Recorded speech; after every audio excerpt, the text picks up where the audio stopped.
So let us proceed with problem number 4. Okay.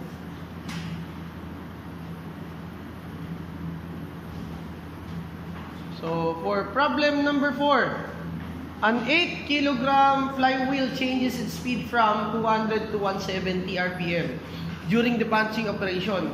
If the mean diameter of the flywheel is 650 millimeters, find the energy released by the flywheel. So energy, okay, meron ka dyang thickness of the plate, wala ka ring force applied. So energy simply is the kinetic energy. Okay, lista mo. Kinetic energy, okay, mF over 2 multiply to pi dm squared n2 minus n1. Naka-square yan parehas. So, direct substitution.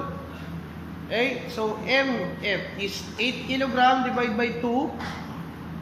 8 times pi. The mean diameter given is 650 mm. Gawin mo ng meters yan. 0.65 meters. Okay? Naka-square siya, and then square mo rin yung 200.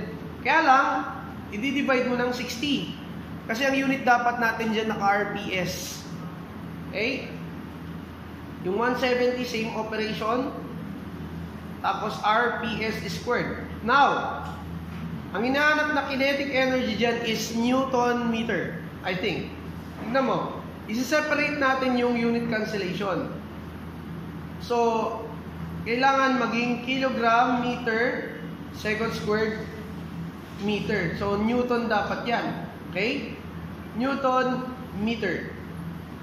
Pwede mo siyang i-divide ng proportionality constant or i-multiply mo ng proportionality constant na naka-inverse.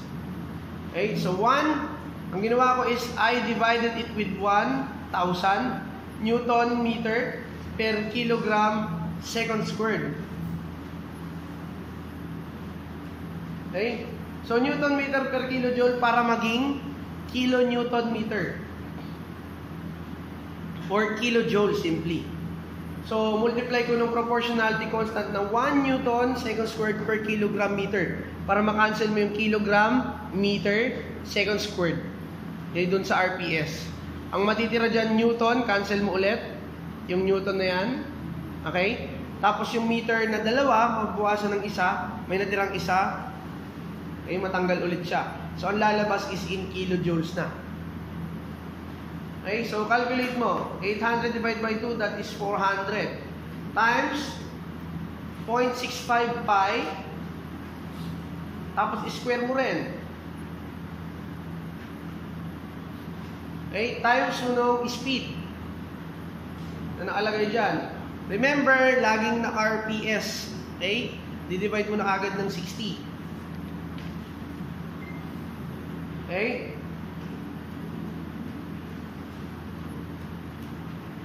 Lalabas dapat. And then, minus yung 170 divide by 60. And then, square it. Yan. Okay? So, divide by 1,000 para maging kilojoule. Kasi Newton meter is joule lang eh. So, 1,000 Newton meter per kilojoule. So, KE is equal to 5.14 kilojoules. Tingnan nga natin kung tama siya dun sa answer. Okay? And then, let us proceed with number 5. Okay, 5.14. So, find the pressure needed to punch a 3.5 inch diameter hole in a 1.5 inch thick steel plate. So, pressure. Okay? Force over area. The pressure of punching. Okay? Pressure of punching is equal to perimeter times thickness divided by 3. Okay? Okay. So, yung factor dyan, if not given, you say it is steel. Okay? Otherwise, it is yung brass. Okay? So, pressure of punching is equal to diameter of the hole times thickness of the plate times factor. Binigay ba na steel plate? Okay? Steel plate. So, empirical formula, 3.5 inch times thickness of the plate, 1.5 inch times 80 tons per inch squared. Okay? So, the factor is steel plate 80 tons per inch squared. So, cancel mo yung inch squared. And then, what will be the answer? 80 times 1.5 times 3.5 on your calculator. Wari, ginawang brass, so multiply by 65. Okay? That is empirical formula. The answer is 420 tons. Tignan natin kung tama yung answer niyan for number 5 before we go with number 6. Mahihirap lang dito sa solving of the problems yung first part. So, 420 tons. Okay? Number 6, a 5.5 feet mean diameter flywheel has to absorb. Binigyan ka ng energy. Okay? Kinetic energy. And maintain a coefficient of fluctuation of 0.10. If the mean is speed, so V ang gagamitin, V. Mean is speed, ibig sabihin V av yan. Find the weight of the flywheel. Okay? So, pupunta tayo dun sa kinetic energy ulit. So, English, mas madali. Mas madali siya. But, the speed is in average. V average. Okay? So, let us solve. Pwede natin gamitin kaagad yung 0.10 na coefficient of fluctuation. Let us see. So, equate natin yung KE. KE is equal to mass times pi dm squared times V av squared. Okay, ayan. KE is equal to M divided by 2. Okay, actually wala na dapat to yan times CF, coefficient of fluctuation na ang gagamitin mo kapag ginamit mo yung average speed, times kulang yun ng pi dm squared. Okay? Hindi ko lang nailista. So, MF, CF, V av squared. Okay, kulang yung nailagay natin dyan. MF yung kukunin natin. So, hindi ko na isasama yung pi dm squared. I think na overlook ko yan. So, MF is equal to KE divided by CF V av squared. Kulang pa rin nung pi dm. Ayan, maaalala ko na yan dyan.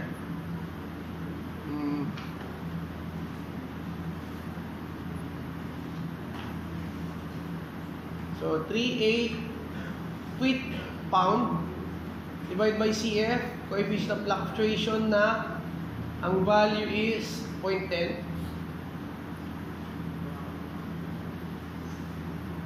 Tapos, 90 feet every second. Kulang yan. Okay? Kulang yan. Ng pi dm. So, kung ginagawa ko pag nalilito ako, diba, para ma-check ko, titignan ko yung units. Tapos, ayan, nagtataka ako, bakit hindi maka-cancel yung feet? Diba? Nakaligtaan ko kasi yung pi dm na naka-square.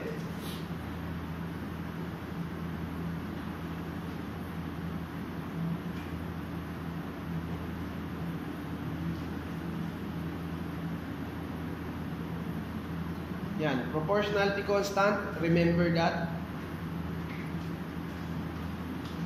That is 32.174 naman kapag SI. Feet second squared. Okay. Times 32.174. Okay, medyo nagtatagal ako dyan. Siguro hindi ko na-realize na ganun yung nangyari. May nakalimutan kasi ako dyan. Okay, hindi yung feet. Okay, feet, isa pang feet second squared. Okay, nagawan ko ng paraan. Okay, let us check. Sir, bakit wala ng pi dm squared? Kasi V av yung ginamit ko eh. Di ba V is equal to pi dn. Pi dn yung V. Okay? So, hindi ko na talaga ginamit yung pi dm squared. Nagtataka kayo, di ba? Gagamitin mo lang yung pi dm kapag n yung given. So, the answer is 150.94 pound. Tingnan nga natin kung tama. 151. Okay? Tama ba? Ang ginamit ko is the proportionality constant. K. Okay? So, number 7. A flywheel weighing 1,200 kg has a radius of gyration na 1.8 meter. Ano yung radius of gyration? Pwedeng gamitin natin na dm. dm siya, dm. Pero rm yan, radius of gyration. Mean radius. Okay, dm is equal to 2rm. The rm is equal to dm over 2. Okay? Yun lang yun. So, merong ang normal operation speed. Pag sinabing normal, optimal, average speed yun. Okay? Yan. Normal operation, average. Okay? Tapos, meron kang coefficient of fluctuation na 0.08. The kinetic energy is mcf. Meron kang pi dm kasi gagamitin mo yung n. Pi dm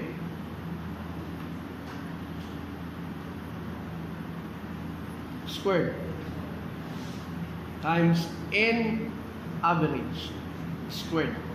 Diyan po tayo magmumula. Okay? So what will become of dm? So 2rm.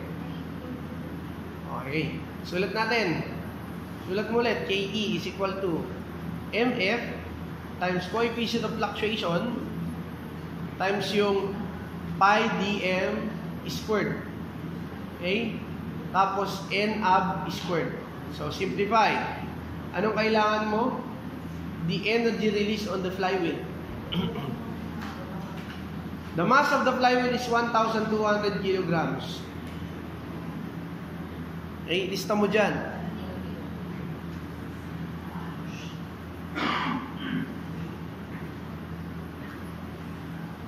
So, checking muna tayo if ano magiging solution dyan, if tatama pa.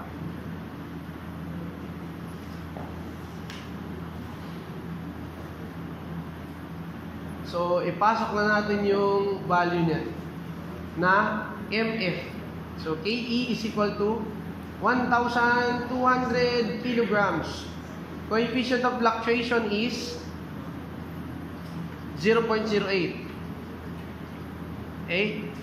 Nilalagay ko, lagay nyo na rin sa calculator niyan. Tapos pi, the mean diameter is twice nung RM. RM is 1.8 meters. Tapos, don't forget yung squared. Tapos yung average N is 180 divide mo ng 60 para maging RPS.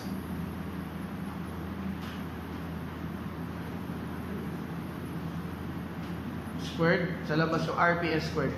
Now, hindi mo makakancel yung kilogram meter every second squared. So, ang gagawin mo ganito. Mag-unit analysis ka ulit. Kilogram meter per second squared, that is Newton. Ang unit is in kilojoule ata. Okay?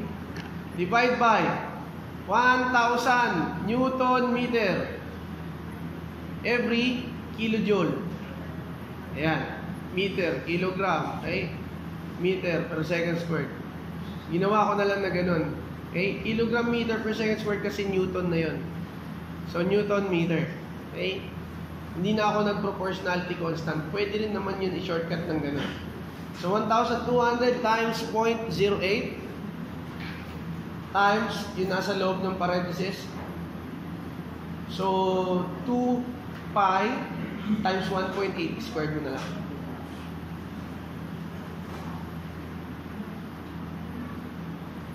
Squared the value, tapos yung 180 divided by 60. I think that is 3. 3 squared.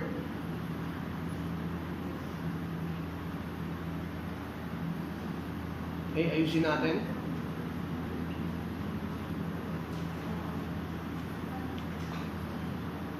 then divide by 1,000. So the answer is 110.51. Check nga natin kung tama yung number 7. 110.51 kilojoules. Check nyo sa number 7 kung tatama siya. And then we'll proceed with number 8.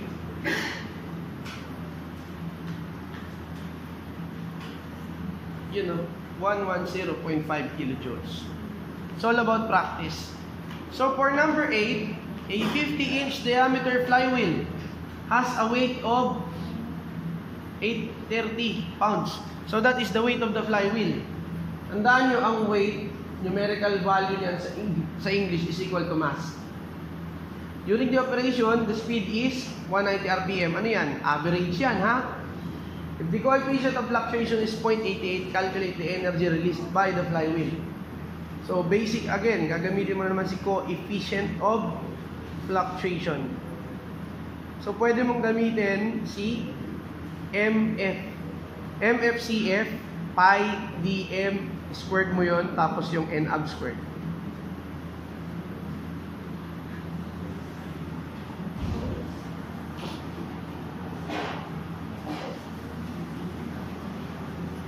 Okay, so 830 pounds, tapos CF is 0.88,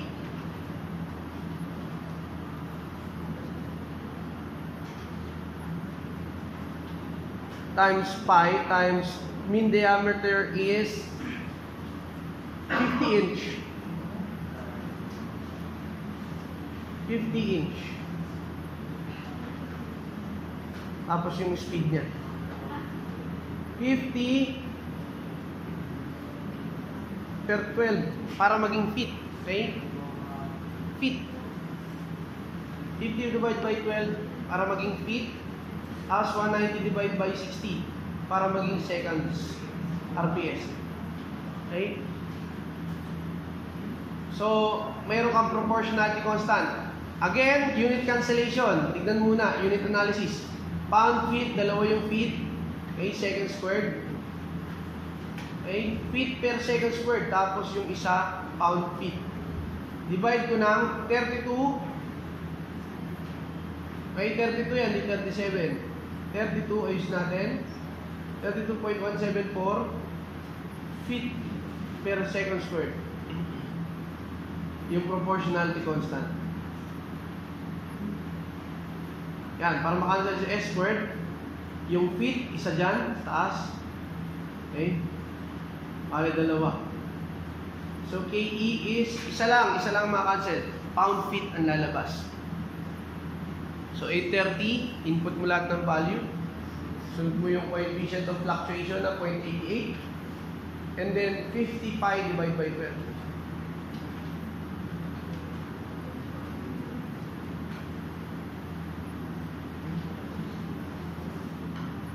Tapos yung 190 divided by 60 squared mo rin yung value.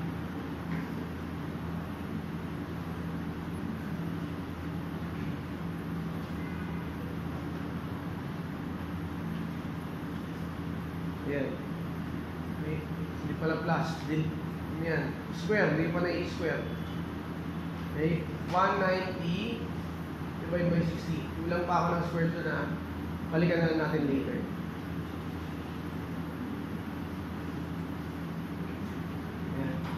Divide by 32.174. About 1,000. Okay? 1,000 yung aking pinindot. So, na-overlook ko lang yan. Okay? Yung squared. Balikan ko muna nasa taas. Squared. Okay? Tapos 32.174. Yan. May tama ako. Okay. 39006. Okay, 3986 pound feet. Lagay dyan. Pound feet. Ano kaya nangyari? Okay.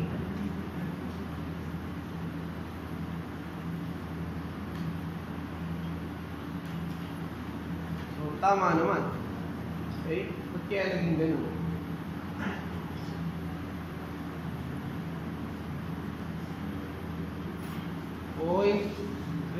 006.56 pound feet.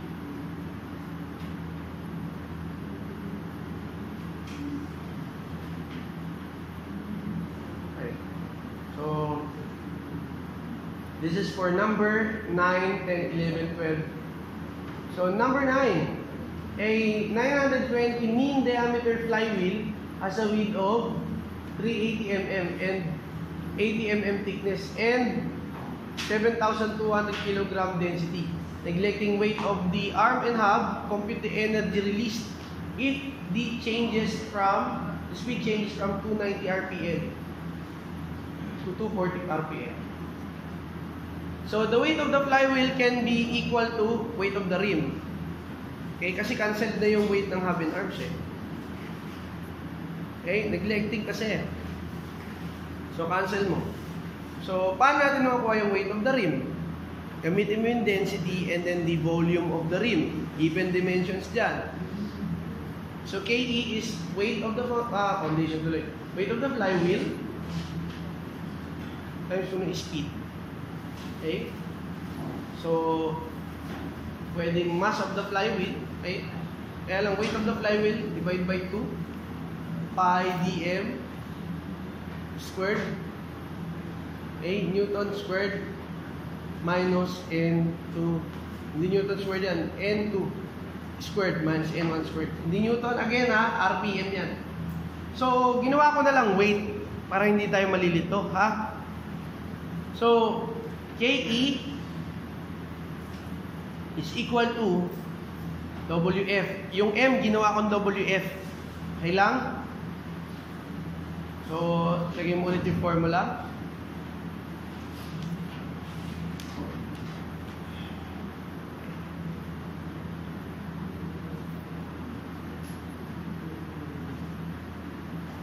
Ayan, weight of the flywheel is weight of the rim. Where the weight of the rim is density of the material times volume, pi, dm, b, and t. Given naman yung dalawa. Okay? Okay, width tsaka thickness, 380 tsaka 80. Solve muna natin yung weight of the flywheel. So, weight of the flywheel is equal to density ng material times pi dm b t. Diniretso ko dun sa ating equation. So, 2, okay, pi dm squared n2 minus n1 squared. Dire-diretsong calculation.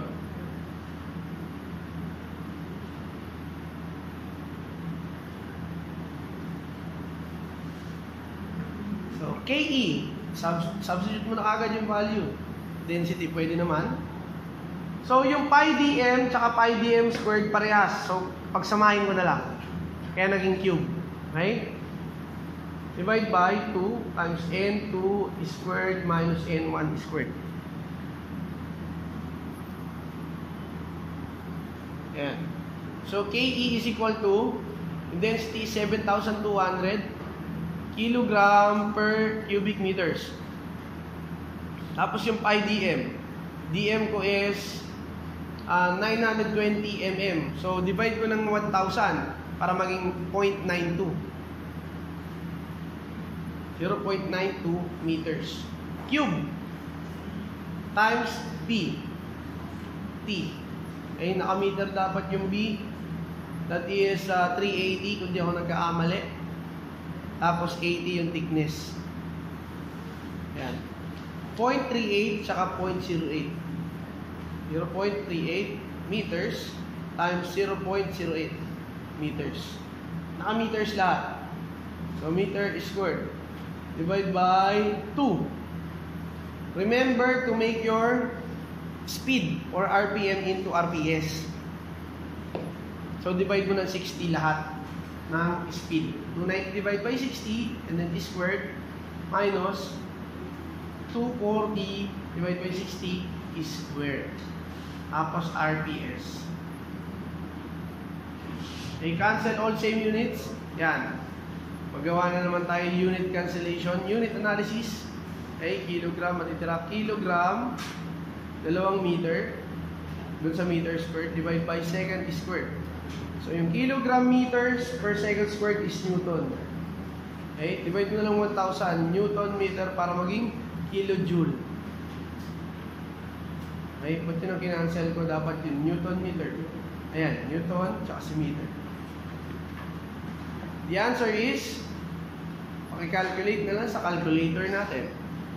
The resulting answer is in kilojoules. Kasi yun yung hinahanap sa problem. 7,200, input sa calculator yung pi times 0.92 and then cube it. Okay, cube yan hindi sure lang. Cube yan. Times 0.38 times 0.08.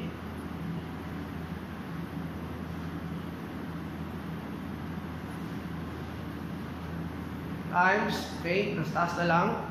290 divided by 60.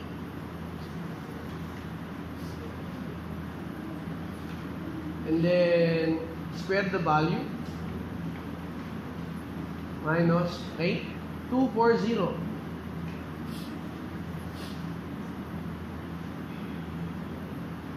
Divide by 60. Okay, raised to 2. Then parenthesis. Divide by 2,000. Walang pa ng 0. Ayan. So, the answer is 19.45. Tignan nga natin kung tama yung answer. Okay, 19.45 kilojoules. That is the kinetic energy there. Okay, for number 10. Number 10 ba yan? Yan. The power required to shear a plate of 60 mm thickness for 12 seconds is 8 kilowatts. The ultimate strength of the plate material is 450 MPa. How wide should the plate be? So, dadaan tayo dun sa power. Diba ang power is PET. E divided by time. Okay? So, power is equal to energy divided by time.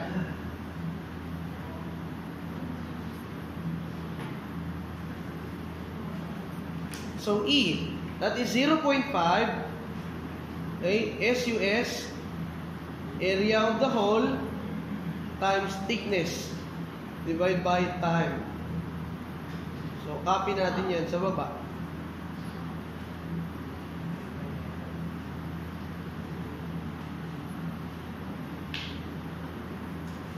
Okay, SU, S, area of the hole.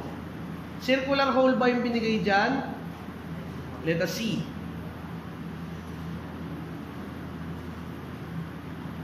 So, 0.5 times, okay, SUS na binigay, okay, pi. Sir, bakit naging BT? Divide by time. Sir, bakit naging BT? So, width times thickness. Tingnan natin. So, bakit naging ganun? B. So, that is P over time. Divide by 0.5 SUS. Thickness of the plate is squared. Equal to. Sir, tignan nyo. Required to shear the plate. Ibig sabihin, it is not a hole. It is not a circular hole. Okay? So, yung 8 kilowatts kinuha ko Newton meter per second. Tapos, the time is 12 seconds. So, sinabi dyan, a hole lang, isang hole. Kaya hindi nyo na i-multiply yung nasa baba ng how many holes meron ka dyan. So, 450 Newton per millimeter squared thickness of the plate.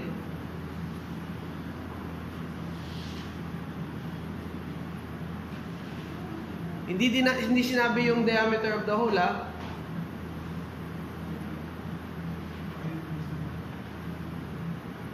Okay, you cancel all the same units, then multiply it with 1,000 millimeter every meter. Kasi millimeter lang tinatanong.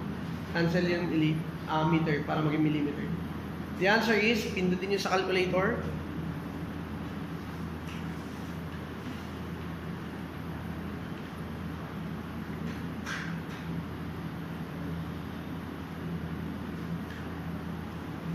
.5, 450, tapos 60.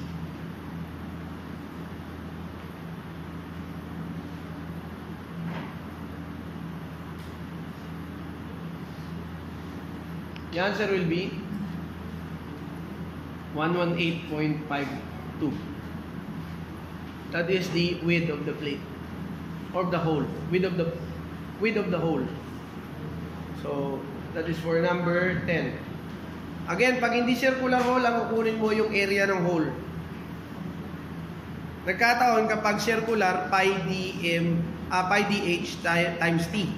Okay, pi dt nagmula. So number 11, a flywheel has a rim weight of 480 kilograms and a mean radius of 480 mm.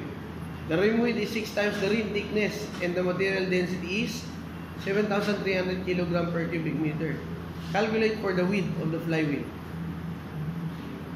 So rim weight yan ha. Kunin mo ngayon yung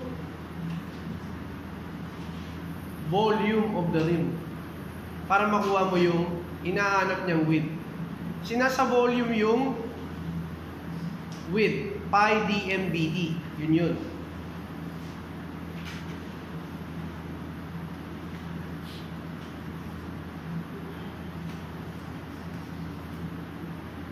So, ibig sabihin, wala kang binigay na half and arms. So, cancel yung half and arms.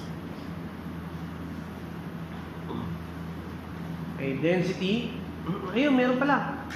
If the rim width is 6 times the rim thickness, okay? Pi dm bt. Rim width, 6 times daw ng thickness. So, 60 yung b. Okay, so it will become b over 6. Pwede rin ganun, palitan mo sila. Ang hinahanap mo kasi dyan is the rim width. So, ang focal point mo is b. So, ang papalitan mo yung thickness. Okay? Density of the material, pi dm. Leave mo lang yung b, tapos yung thickness, gagawin mong b over 6.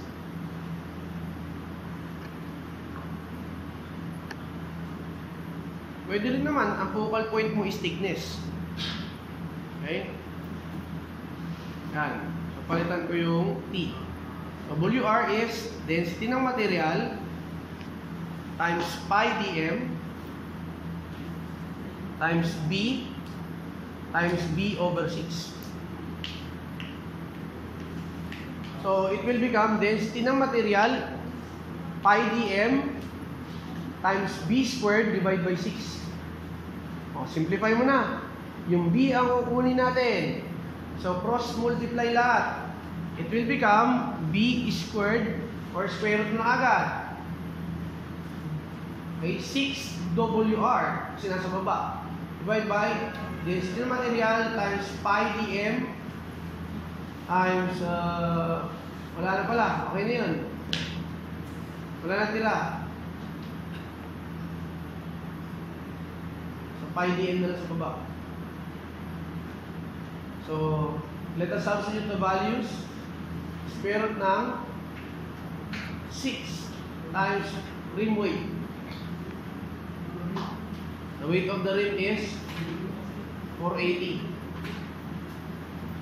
kg.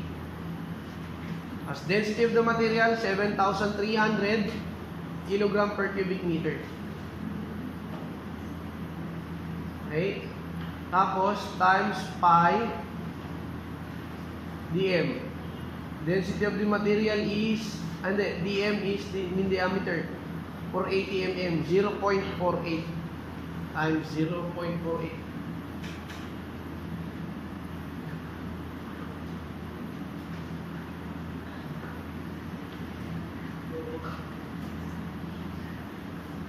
So B is square root niyan.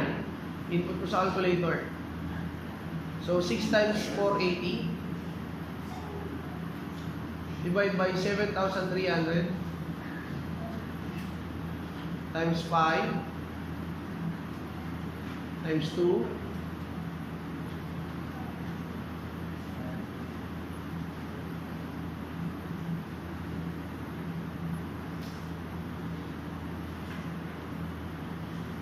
So, naka-meters siya. Na kailangan dito is millimeters.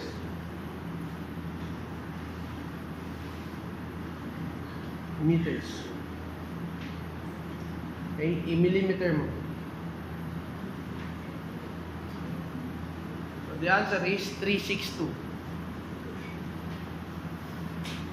Check natin kung tama yung sagot. Sir, bakit mo times 2? I think naka-RM siya. Ayun, mean radius. Kaya times 2. Okay. So, for the last problem, number 12. A flywheel has a total weight of 600 kilograms. And the weight of the arm and hub is 10% of the total weight. If it has a mean diameter of 1.2 meters and a width of 310 millimeters, determine the thickness of the flywheel.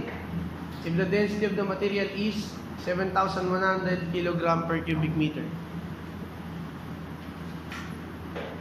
So, solve natin. Saan ka magmumula ngayon? Okay? Dun sa total weight.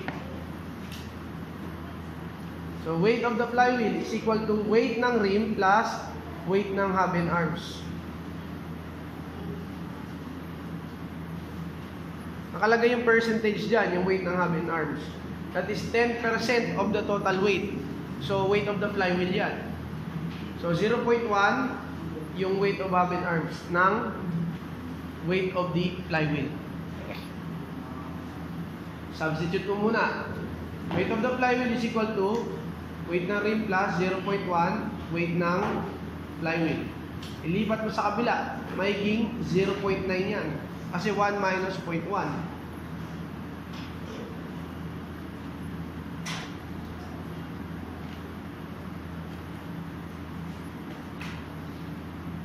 Okay. So, 0.9 weight of the flywheel is equal to weight of the rim. Now, yung weight of the flywheel is, I think that is given as 600 kilograms. Ngayon, binigyan kami diameter and then width. Okay? Thickness naman ang hinahanap, baliktad naman. You know that the weight of the rim is equal to density ng material times pi, diameter of the mean, okay, dt. Hinahanap si thickness of the rim naman. So, in terms of T,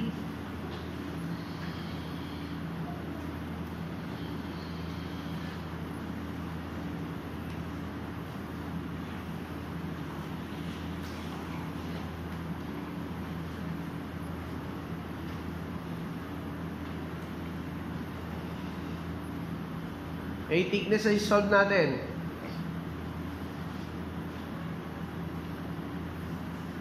So, i-reform natin yung equation in terms of T. T is equal to 0.9 weight of the flywheel. Tapos, density of material times pi dm times B. Okay? 0.9 nung 600 kilograms. Divided by 7,100 kilogram per cubic meter. Pi times mean diameter na ang binigay, that is 1.2 meters. As is yun, 1.2 meters. Okay? Tapos B, 0.31. That is 310 mm eh. Divide mo na 1,000.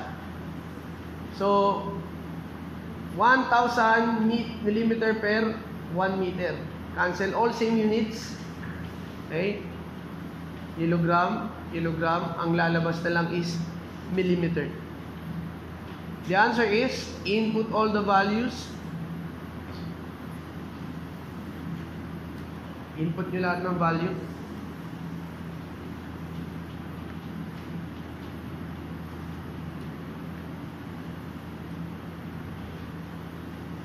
0.9 times 600 times 1,000.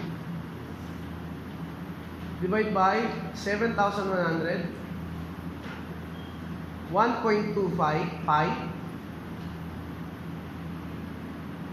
times 0.310. So 65.07 mm. Yung ba sagot? Okay, 65 mm. Okay? So that is for problem number 12. Okay? So madali lang ang flywheels. Very basic.